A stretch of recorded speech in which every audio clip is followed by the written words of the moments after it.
There are three dark personality types that quietly govern most men's lives.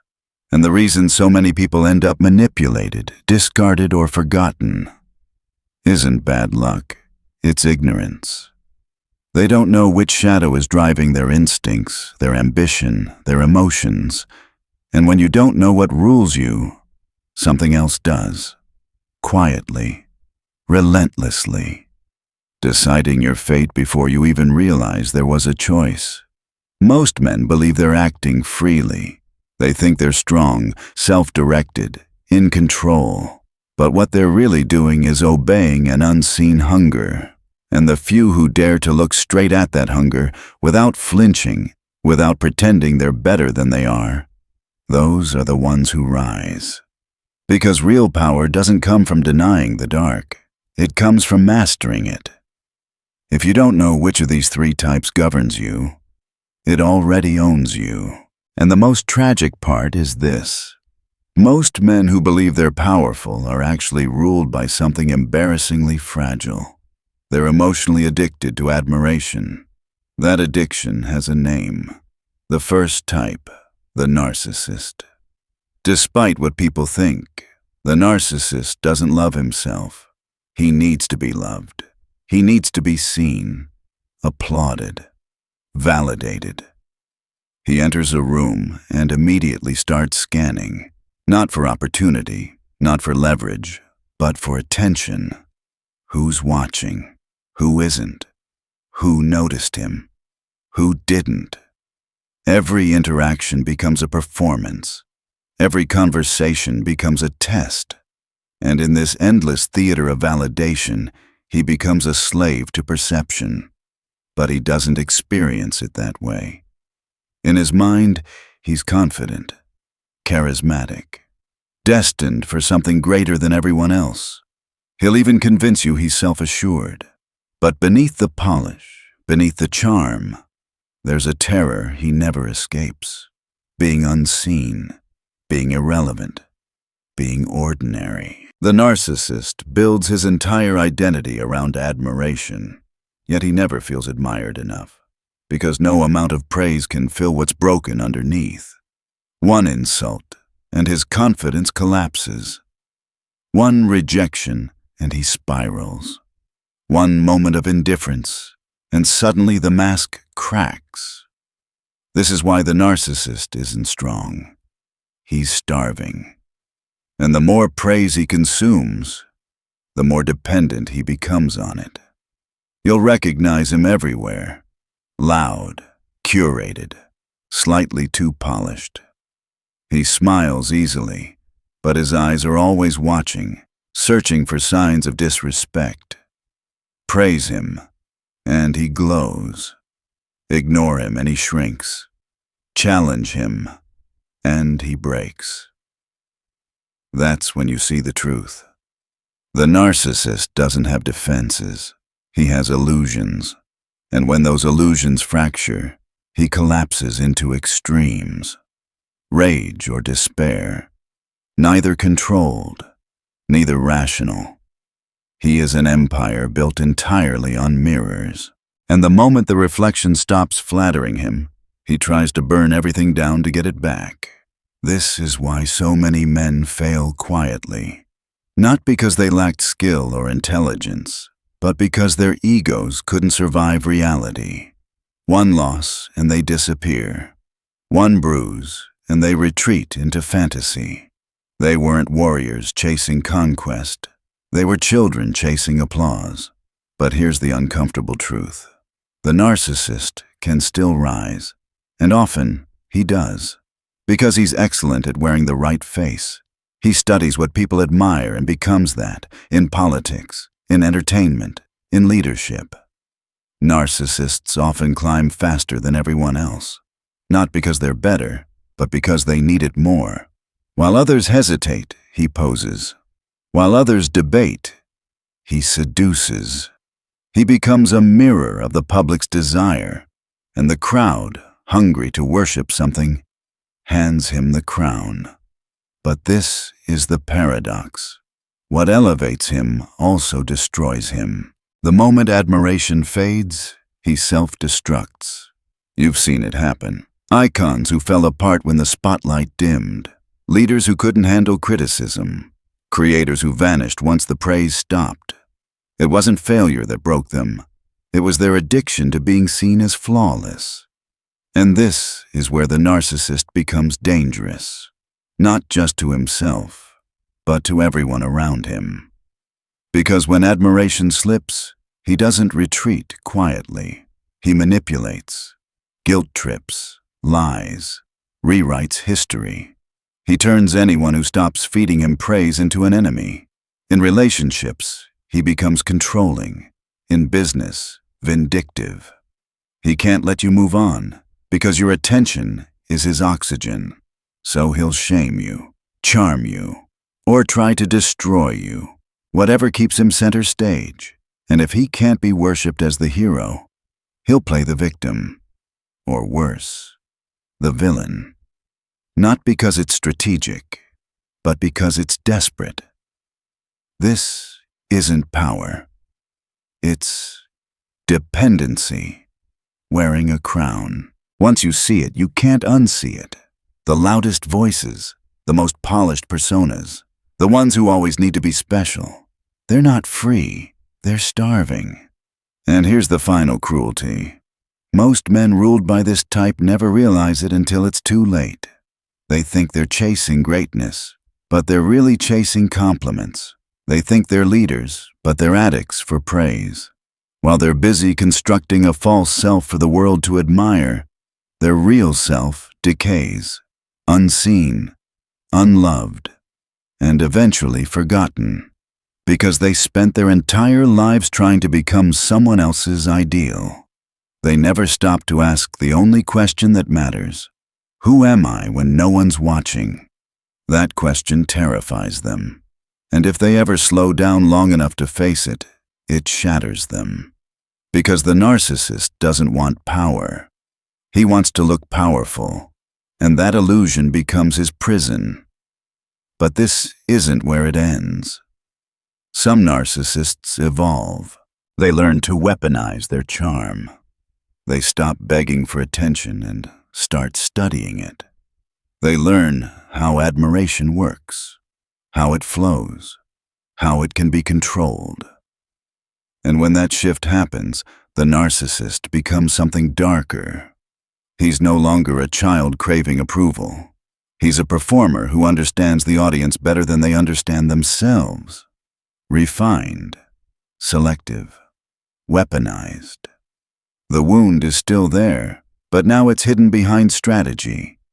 He doesn't seduce to connect. He seduces to gain leverage. Compliments stop being food and become currency. He trades them for loyalty, for obedience, for worship. And in this form, the narcissist becomes dangerous not only to himself, but to anyone who mistakes his mask for depth. Because once you believe in his illusion, he owns you. And when he owns you, he feeds.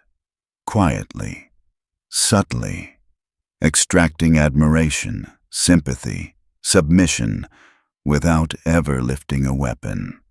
His real weapon is you. He plays the victim flawlessly. He admits flaws, but only the ones that make him look brave. He shares pain, but only in ways that center him as the tragic hero. He confesses failure, but only the kind that makes him look strong for surviving it.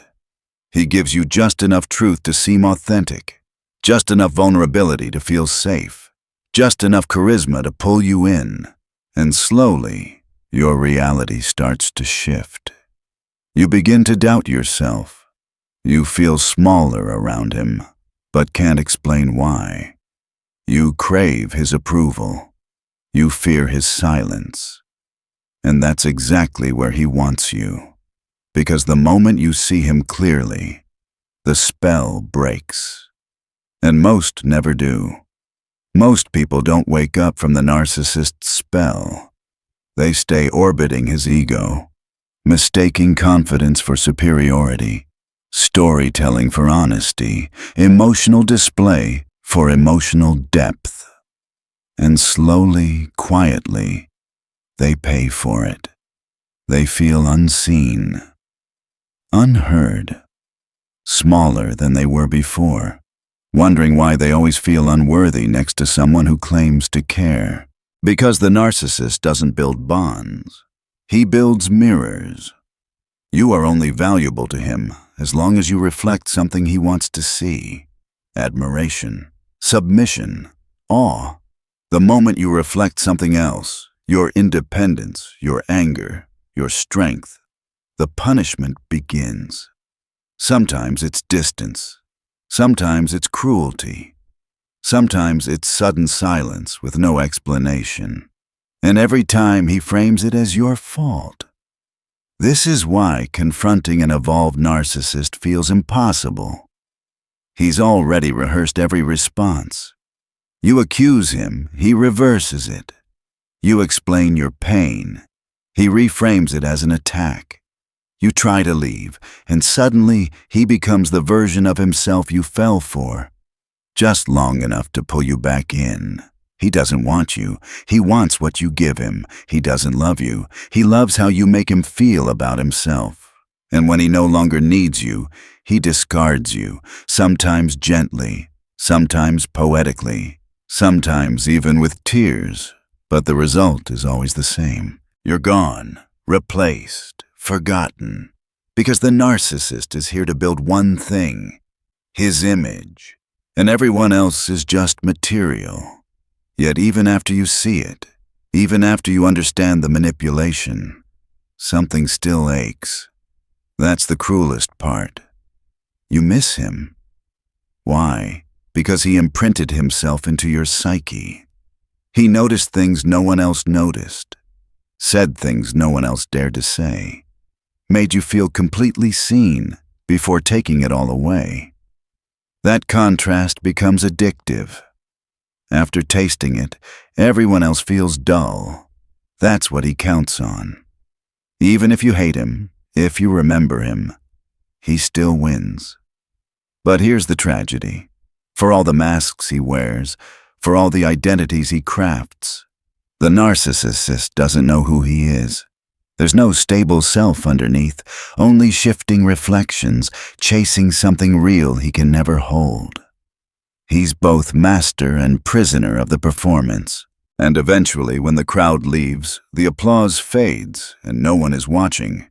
He's left alone with silence. That silence terrifies him. Because without reflection, there's only one question left. Who am I? And he has no answer. So he performs again. New audience, new stage, new mask, always running from stillness, always avoiding the moment that would force him to face the truth. Now this is where the story turns inward. You have to ask yourself something uncomfortable. Does this type live in you? Are your goals truly yours? Or are they bait for applause? Do you act from desire, or from the version of yourself you hope others admire? Do you want growth, or just the appearance of growth? If you lie to yourself here, you'll stay trapped, performing, pleasing, posing, slowly rotting inside. But if you answer honestly, something rare happens. You stop acting and you start becoming. The problem is, the path forward isn't clean. It's brutal. Because once you destroy the narcissist illusion, another shadow waits underneath. Most people never make it past this stage. Their entire lives disappear into performance. But a rare few evolve. They stop needing admiration, and they start needing results. They no longer crave praise. They crave control. And that's where the second type is born, the Machiavellian. Unlike the narcissist, the Machiavellian doesn't care if you love him. He doesn't care if you fear him. He only cares that you obey. Attention means nothing to him. Leverage means everything. While the narcissist scans for admiration, the Machiavellian studies for advantage. He observes people like blueprints. He speaks only when it moves the board. He trusts no one because he understands a brutal truth. Power has nothing to do with being liked. It has everything to do with being untouchable. At his core, the Machiavellian believes people are tools, not in a dramatic or emotional way. Just practically. Tools can be sharpened, replaced, or discarded. He doesn't hate people, he simply doesn't romanticize them. Emotions are liabilities. Loyalty is conditional. Kindness is camouflage. Truth is a weapon, revealed or hidden depending on what wins. You rarely see him in the spotlight. He operates behind the scenes. Advisor, strategist, silent force. He watches first, measures second, acts last. When he finally speaks, it's never reactive. It's precise, designed to shift power, not feelings. He doesn't lose his temper because nothing means enough to him to trigger emotion. He already expects betrayal, already plans for failure, already predicts disloyalty. While others announce goals, he stays silent. While others boast, he collects information.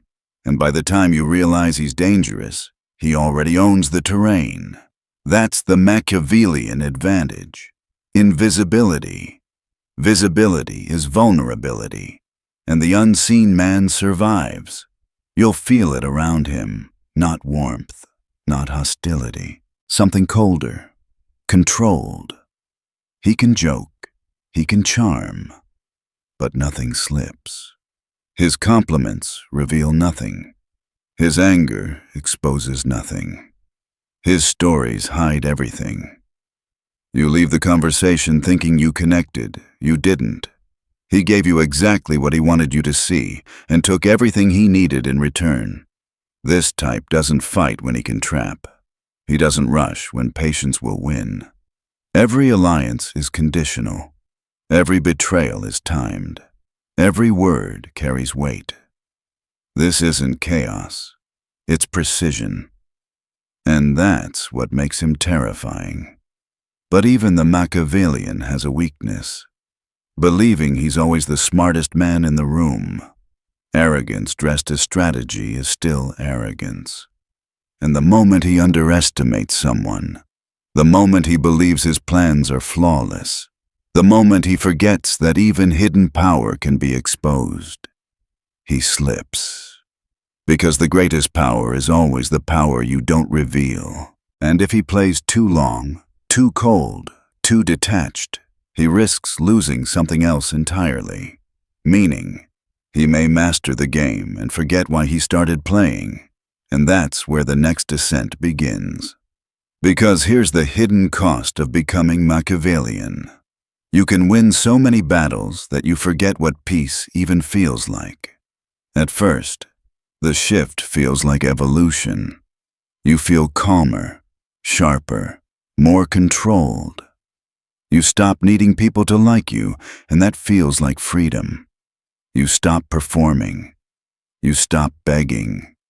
You stop explaining yourself. You start moving differently. You observe more than you speak. You notice patterns, motives, weaknesses. You can feel the agenda behind someone's smile. You can hear the insecurity underneath their confidence. And the more you see, the less you trust.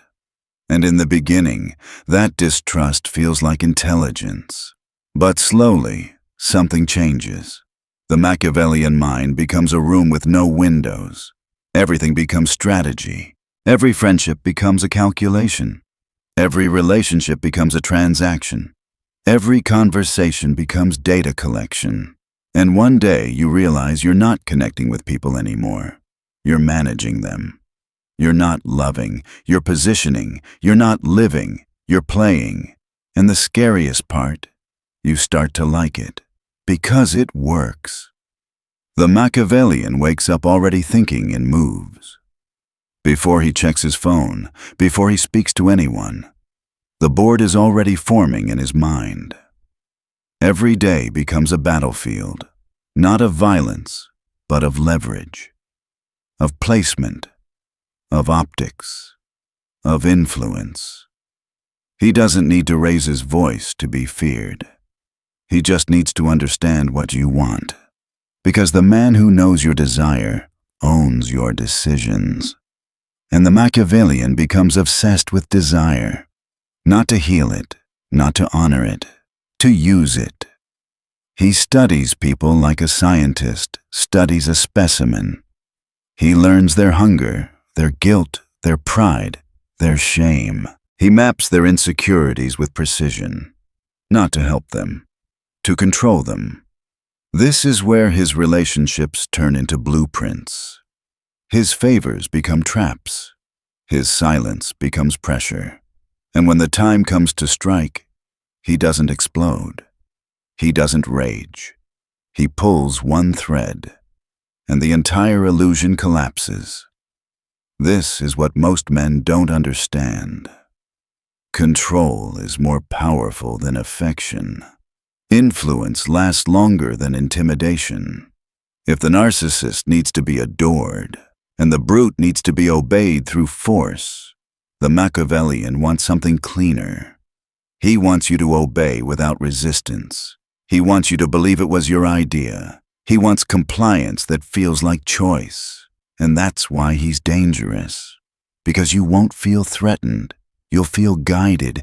You'll feel understood. You'll feel like you're making a smart decision, while he quietly designed the environment that made every other decision feel exhausting. He doesn't need to convince you in one moment. He reshapes the world around you until agreement feels natural. And by the time you realize you've been led, you're too deep in the web to easily escape. But listen carefully. The Machiavellian doesn't waste time on petty games forever.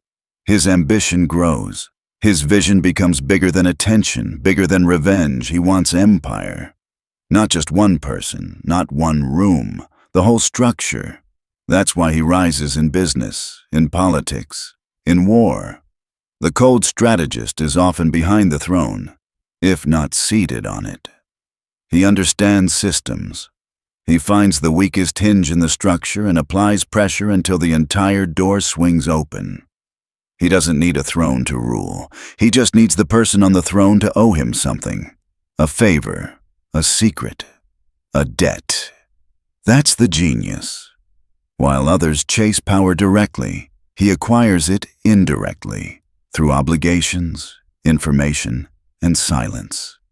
He doesn't fight to be the loudest in the room. He makes the loudest man in the room ask him what to do next. But here comes the curse. No one truly knows him, because the Machiavellian can't afford to be known. To be known is to be predictable, and to be predictable is to be vulnerable. So he becomes an actor without an audience, a player without a home. He wins, but he can't relax. He succeeds, but he can't trust. Even in victory, his mind stays tense, scanning, preparing. He anticipates betrayal even when it isn't coming. He doubts loyalty even when it's real. Because once you train your brain to see people as levers, you eventually forget that some people are actually human, and that isolation becomes its own prison. This is where the Machiavellian starts to rot from the inside. Not because he's weak, but because he's empty of something he refuses to name. Meaning, connection, a reason beyond winning. And when you live long enough without meaning, you get tired. Some Machiavellian men eventually grow exhausted from calculation, exhausted from waiting, exhausted from pretending, exhausted from the endless tension of always being on. And in that fatigue, something dark happens. They stop being strategic. Coldness turns into cruelty. Precision turns into destruction. The manipulator becomes the destroyer, not because he suddenly becomes emotional, but because he becomes bored. Bored of pulling strings, bored of the slow game, bored of subtlety. He wants to feel something real, and this is the moment where the second type begins to slip toward the third. Because when real connection becomes impossible, sensation becomes the substitute, risk. Power for power's sake. The thrill of crossing lines. The rush of doing what others won't. Not to build, to dominate. And that brings us to the third type, the one that scares people the most, the psychopath. Now, I need you to hear this clearly. The psychopath doesn't operate like the narcissist, and he doesn't operate like the Machiavellian. He isn't driven by admiration. He isn't driven by long-term positioning. He's driven by something simpler: impulse, will, dominance. No guilt, no shame, no hesitation. While other men are still thinking through consequences, the psychopath is already moving. And that speed is what makes him feel unstoppable. He isn't obsessed with reputation. He isn't weighed down by regret. He isn't slowed by fear or self-doubt. And that absence is dangerous, because conscience is weight, emotion is a leash, memory is a chain, and the psychopath feels unchained. You might not recognize him right away because he doesn't always look like chaos. In fact, he can be calm, too calm. While others panic, he watches, eyes steady, expression blank, like consequences don't exist, and to him, they don't. He doesn't over-explain. He doesn't justify. He doesn't perform remorse. He simply moves through problems, people, outcomes, like obstacles in a hallway. And what makes him terrifying is that he can mimic what you expect. He can copy empathy, copy warmth, copy sorrow, say the right words at the right time, even look sincere. But inside, nothing sticks. Because to feel is to be vulnerable. And he removed that part of himself, maybe through trauma, maybe through choice. Sometimes it's both, but the origin matters less than the result. He is ungoverned by conscience, and that means he can do what most people can't: walk into chaos untaken and bend it to his will, not because he's brave, but because he doesn't care the way you care. This is why, when institutions collapse, when rules weaken, when people freeze under uncertainty, the psychopath often rises. While others negotiate, he takes. While others hesitate, he acts. While others search for permission, he creates the moment. And deep down, people are disturbed by that, but they're also attracted to it, because many people admire what they fear. And they fear what they can't predict. So now the question becomes personal again. Are you just learning strategy, or are you losing your humanity in the process? The psychopath's power doesn't come from planning. It comes from detachment. He doesn't calculate 10 steps ahead like the Machiavellian, and he doesn't crave validation like the narcissist. He lives entirely in the moment. Stripped of hesitation, stripped of fear. While others imagine consequences, he acts. While others worry about what might happen, he decides what will happen. That absence of restraint gives him a brutal advantage: speed. Most people are paralyzed by imagination. They picture loss, shame, rejection, punishment. The psychopath doesn't. He doesn't simulate pain or regret in his mind, and because fear requires imagination, he rarely feels it. This is why he can lie without blinking, hurt without guilt, destroy without pause. It isn't personal. It isn't even malicious. It's instinct. The predator doesn't hate the prey. He just doesn't care if it bleeds.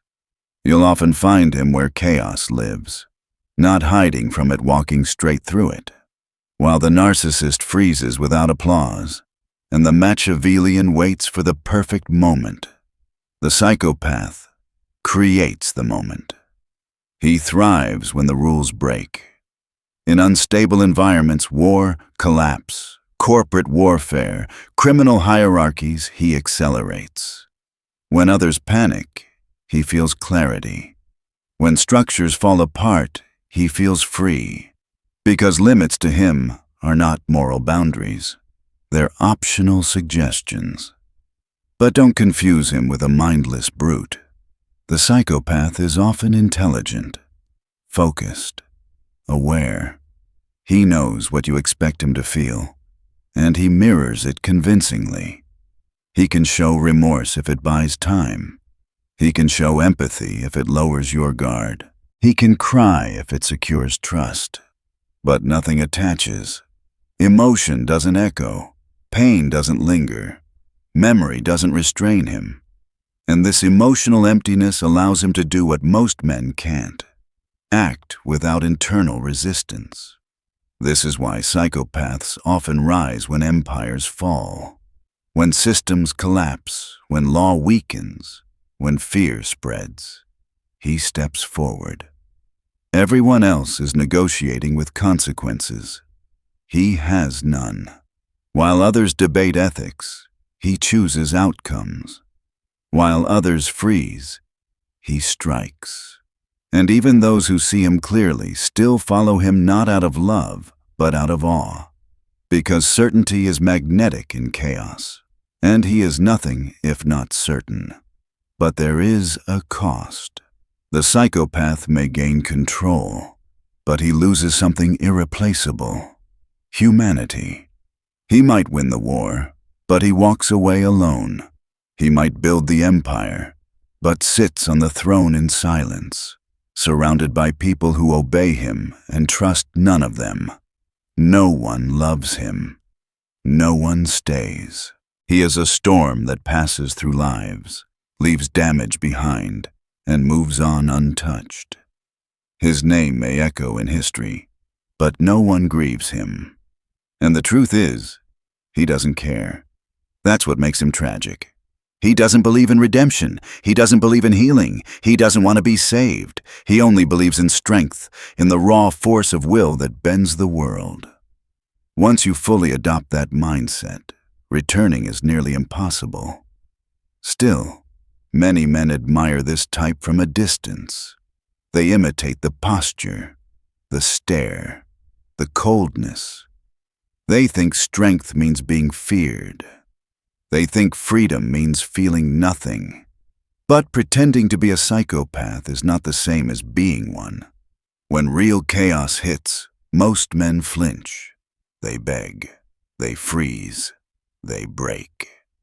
The true psychopath walks forward unaffected not because he's fearless, but because he has nothing to lose. And when you stop fearing consequences, you become capable of anything.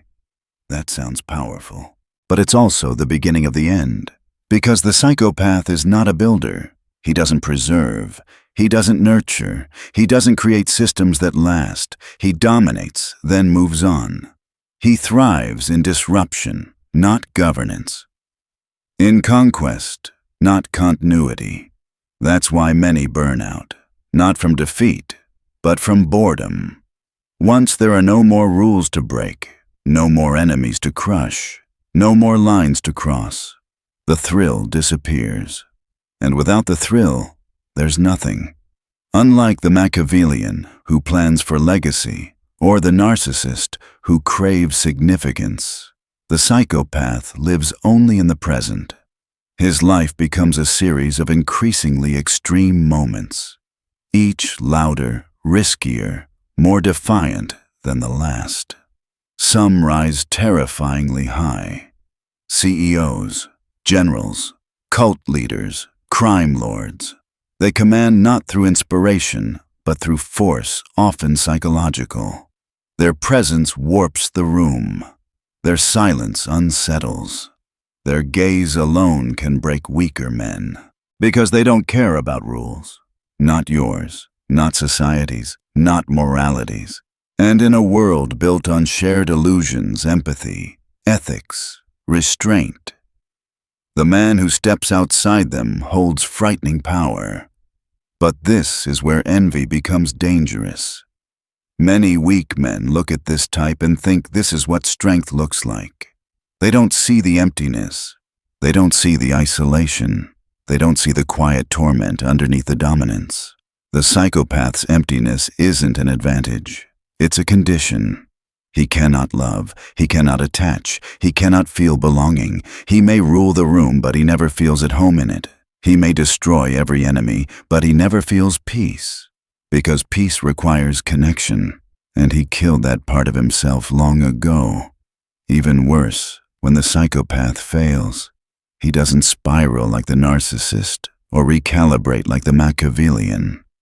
He collapses into nothingness. No identity, no community, no purpose, just silence. When domination stops working, there is no backup system. And that's the final cost of the third type. When he wins, he stands alone. When he loses, he disappears. Either way, the story ends in isolation. So now, one last time, the question turns back to you. Which type rules you? So now the question stops being theoretical. It becomes personal. Which one rules you? Not which one you admire.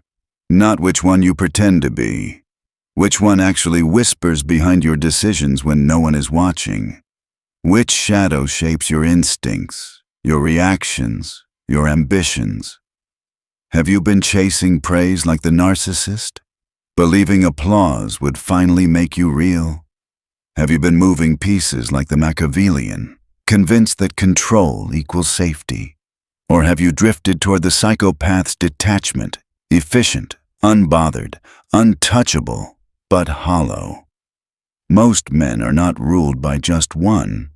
They're dominated by one, influenced by another, and pretending they're none of them. That denial is the real weakness.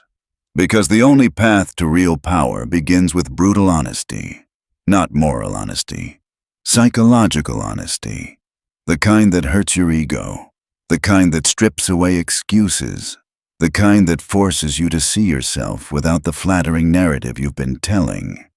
When you finally admit which dark instinct governs you, you don't become weaker, you become aware. And awareness is the beginning of mastery. Not to erase the dark.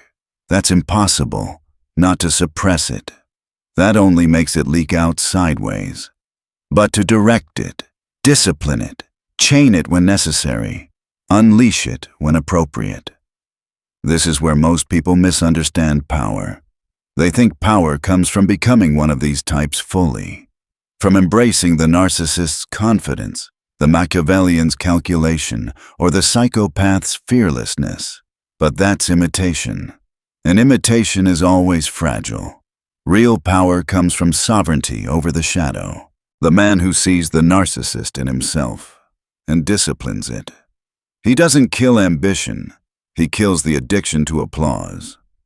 He stops outsourcing his worth to other people's reactions. He builds quietly, moves privately, lets results speak instead of noise. He still wants to win. He just no longer needs to be seen winning. The man who sees the Machiavellian in himself and sharpens it without letting it rot him. He keeps the strategy, the patience, the ability to read systems and people. But he doesn't let his entire identity collapse into manipulation. He remembers why he's playing. He remembers that not every relationship needs to be leverage. He chooses when to calculate and when to simply be human. And the man who sees the psychopath in himself and chains it. He acknowledges the capacity for ruthlessness, for decisive action, for crossing lines when survival demands it. But he refuses to live there permanently. He understands that pure detachment is not strength, it's erosion. He uses coldness as a tool, not as a home. This is the rarest form of power. Not innocence, not softness, not moral perfection, but awareness with restraint. A man like this is not safe, but he is controlled. He is not gentle, but he is precise. He is not driven by illusion, addiction, or impulse. He is sovereign. And sovereignty is what separates men who burn bright and disappear from men who endure. Because look around.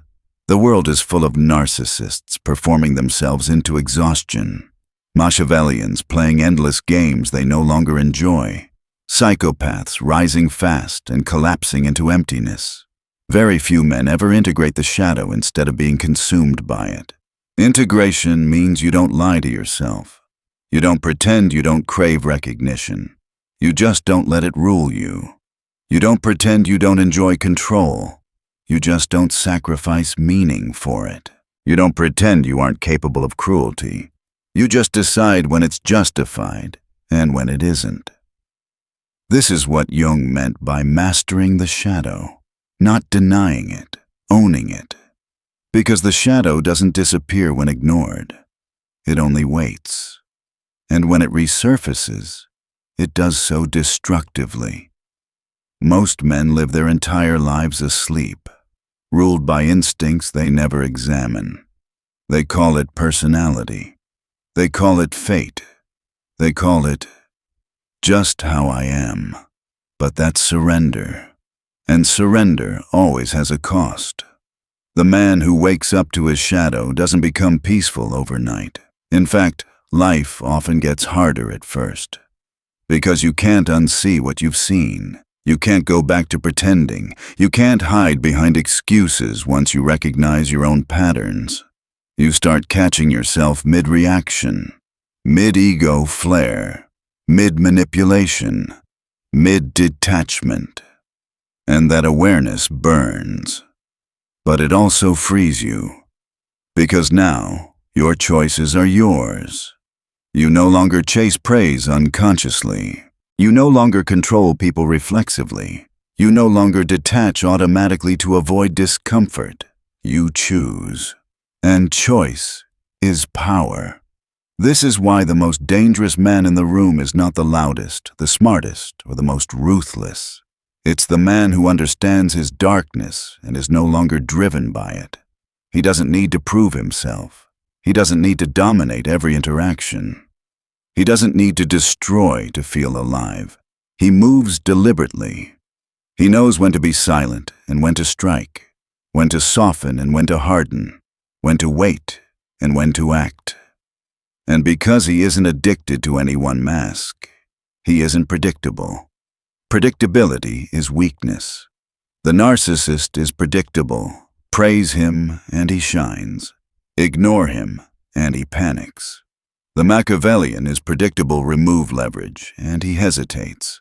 The psychopath is predictable, remove chaos, and he withers. But the integrated man, he adapts. He can walk into chaos without losing himself. He can hold power without being consumed by it. He can sit in silence without performing. That's real dominance. And it doesn't come from becoming darker than everyone else. It comes from seeing further inward than most men are willing to look. So now I'll ask you directly, which mask have you been wearing so long you forgot it was a mask? Are your goals truly yours?